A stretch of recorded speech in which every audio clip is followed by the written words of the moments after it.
How you doing? Welcome back to Drone Builder. Just a quick little tutorial on how to clean your FPV motors. As you can see, I had mine out the other day and I got a little bit of mud on the tires. So it's probably time to clean all of them anyway. I've had enough crashes, etc. So it's really not that difficult. I'm actually going to do this one while the thing is still on the frame because I don't feel like messing with the ESCs, etc. So what I need is some plain old water, just a bowl of water. I've seen people use other things, mixture of solvents and oils or whatever. Straight water is what I like. I like it clean. I don't need anything left behind, any residues left behind. Some Q-tips, just in case. I really prefer not to use those.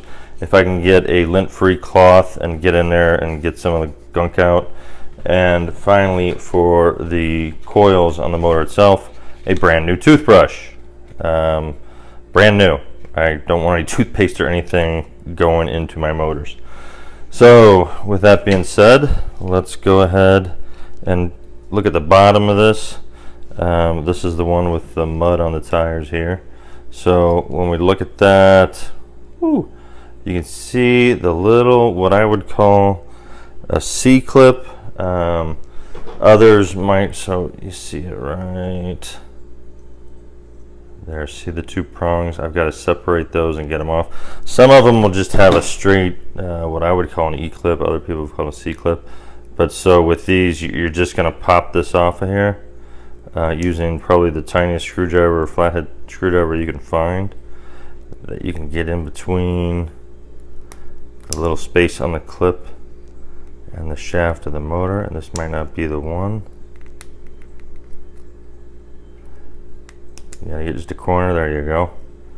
So get that off, set that somewhere. And one thing nobody will tell you, but you should notice, is that this clip on the edges, one side will be kind of curved, and that's this side here, that's what I would call the top side, and the other side at the edge comes off at a crisp pace. You want that crisp 90-degree angle to go down towards the shaft when you put it back on. So you see, I don't know if you can see on the top side, it's a little bit curved as it goes over to the side. I don't know how well that focuses, but on the back side, it's a real clean cut. So just make sure you put that flat side on the bottom, and what that does is when you do take it off, it doesn't shoot off. If you flip it and you put the curved side down, that thing, when you pop it off there, it's going to shoot off. And then if you can't find it, you're going to the hardware store to say, I need the tiniest little E-clip you can find. Anyway, once you get that off, this takes a little bit. Oh, that's not good. This motor may be junk.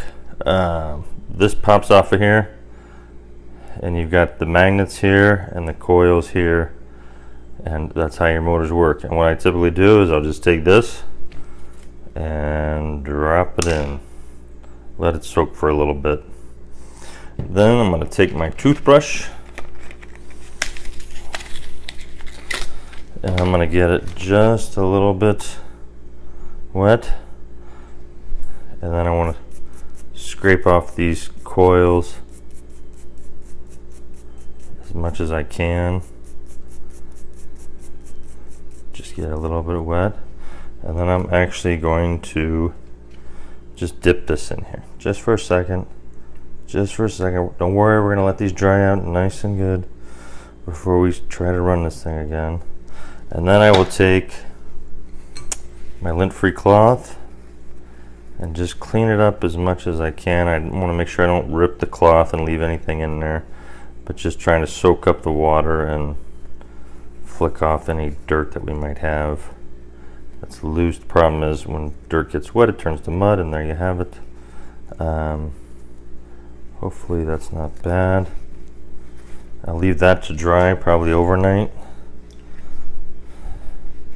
and I'll get this out, and I'm going to dry it off too as much as I can.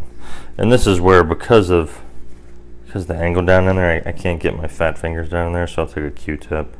And I hate taking Q-tip again for the same reason, is because I don't want to leave any cotton fuzz around there. but as long as you're pretty careful with it and not to rip it on stuff, on the magnets, it's fine. Like I said, you're just trying to get the crap out of here. So that's it. I'll wait 24 hours, let those dry out nice and good, although I'm in Phoenix, so they're going to dry out in about an hour. But then we'll pop those together and put the E-clip back on, and voila, make sure it spins nice. That's it. That's how you clean a 2300 kV motor.